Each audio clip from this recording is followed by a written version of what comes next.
আসসালামু আলাইকুম। ছোট মাছ ও মলা ঢালা মাছে আছে অনেক প্রোটিন ও পুষ্টি। নিয়মিত খেতে পারলে বাড়বে চোখের জ্যোতি ও দৃষ্টি।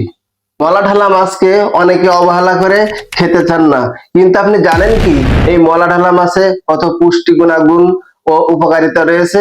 আজ আমি এই মলা ঢালা মাছ বা ছোট মাছ বা আঞ্চলিক ভাষাভেদে অনেকে এই মাছটাকে চুনো মাছ বলে থাকেন।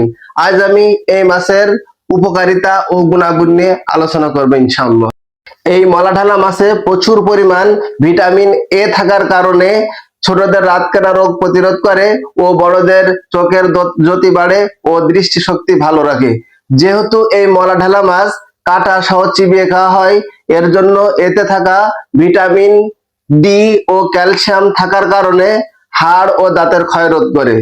এই মলাঢালা মাছে প্রচুর পরিমাণে উচ্চ প্রোটিন থাকার কারণে দেহের ক্ষয়পূরণ ও বৃদ্ধি সাধন করে।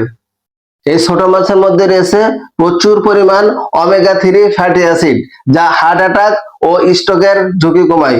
এতে রয়েছে প্রচুর পরিমাণ খনিজ উপাদান, তা হলো জিঙ্ক, আয়রন, ক্যালসিয়াম ও ফসফরাস। আর এই প্রচুর আয়রন থাকার কারণে যে কোনো মানুষের রক্ত স্বল্পতা প্রতিরোধ করে। এই ছোট মাছ নিয়মিতভাবে কোনো গর্ভবতী মা খেলে গর্ভের সন্তানের পুষ্টি সাধন করতে সহায়তা করে। তো আজ এ পর্যন্ত, সকলকে ধন্যবাদ।